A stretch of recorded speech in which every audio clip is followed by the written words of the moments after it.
सच का जहां। IMF programme से मुआशी इस्तेहकाम आता है, तरक्की नहीं होती। वज़ीर-ए-आज़म इस्लामाबाद में prime minister digital youth hub के इजरा की तकरीब से खिताब करते हुए वज़ीर-ए-आज़म ने कहा कि अल्लाह से दुआ है कि IMF का हालिया प्रोग्राम आखिरी प्रोग्राम हो। 77 सालों में हमारे कर्जों में इजाफा ही हुआ।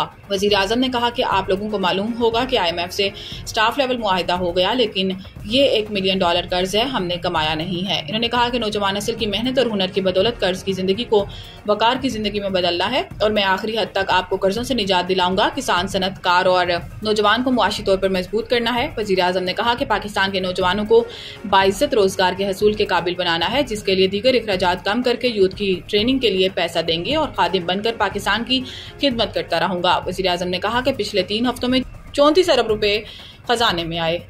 शरपसंद अनासिर बलोचिस्तान की अमन और तरक्की के दुश्मन हैं। वज़ीर-ए-आज़म सदर की गवादर हमले की मजम्मत। वज़ीर-ए-आज़म ने वाक़ये में 6 अफराद के जाँ बहक होने पर गहरे दुख और रंज का इजहार करते हुए हदायत की है कि बाकी की तहकीकात करके जिम्मेदारान का तयन और करार वाकई सजा यकीनी बनाई जाए। वज़ीर-ए-आज़म ने कहा कि शरपसंद अनासिर की मासूम लोगों के खिलाफ बुज़दिलाना कार्रवाइयाँ इनकी हैवानियत की वाज़ेह अक्कासी करती हैं। शरपसंद अनासिर के मुल्क दुश्मन अज़ाइम को कभी कामयाब नहीं होने देंगे। वज़ीर-ए-आज़म ने कहा कि मुझ समेत पूरी कौम को अपनी सिक्योरिटी फोर्सेज और कानून नाफिज करने वाले इदारों पर फख्र है।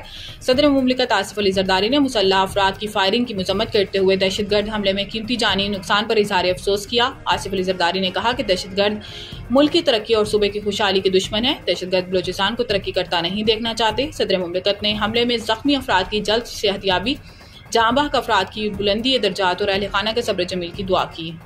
15 दिन मुअत्तल रहने के बाद जाफर एक्सप्रेस पेशावर से क्वेटा के लिए रवाना। वफाकी वजीर अमीर मकाम ने मुसाफिरों को पेशावर से रुखसत किया। जाफर एक्सप्रेस जुम्मे को क्वेटा से पेशावर आएगी। गुज़िश्ता रोज वजीर रेलवे हनीफ अब्बासी ने ऐलान किया था कि हफ्ते में 2 दिन चलने वाली बोलान मेल रोजाना की बुनियाद पर चलाई जाएगी। मीडिया से गुफ्तगू में अमीर मकाम ने कहा कि जो बलूचिस्तान की तरक्की रोकना चाहते थे, इन्हें मायूसी हुई। दहशतगर्दी के खिलाफ कौम मुत्तहिद है, कोई सियासत ना करे।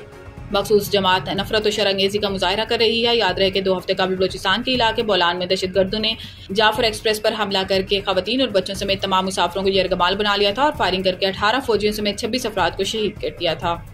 अमरीकी कांग्रेस में पाकिस्तान मुखालिफ बिल 2 तरफा ताल्लुकात की कासी नहीं। तर्जुमान दफ्तर खारजा अमरीका में पाकिस्तान के खिलाफ पेश होने वाला बिल पर रद्द अमल का इजहार करते हुए तर्जुमान दफ्तर खारजा शफकत अली खान का कहना था कि हम अमेरिका में पेश किए गए बिल से आगाह हैं। ये एक फर्द की जानिब से उठाया गया इकदाम है। ये बिल पाकिस्तान और अमरीका के 2 तरफा ताल्लुकात की अक्कासी नहीं है। उम्मीद करते हैं कि अमरीकी कांग्रेस दोनों ममालिक के अच्छे ताल्लुकात के लिए इकदाम करेगी। इन्होंने कहा कि पाकिस्तान की कमर्शियल कंपनियों पर अमरीका की जानिब से लगाई गई पाबंदियां एक तरफा हैं। ये पाबंदियां सबूतों के बगैर लगाई गई हैं।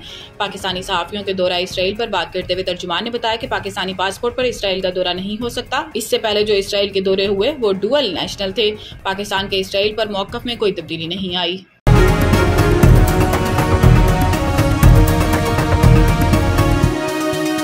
हमारा जहां, सच का जहां।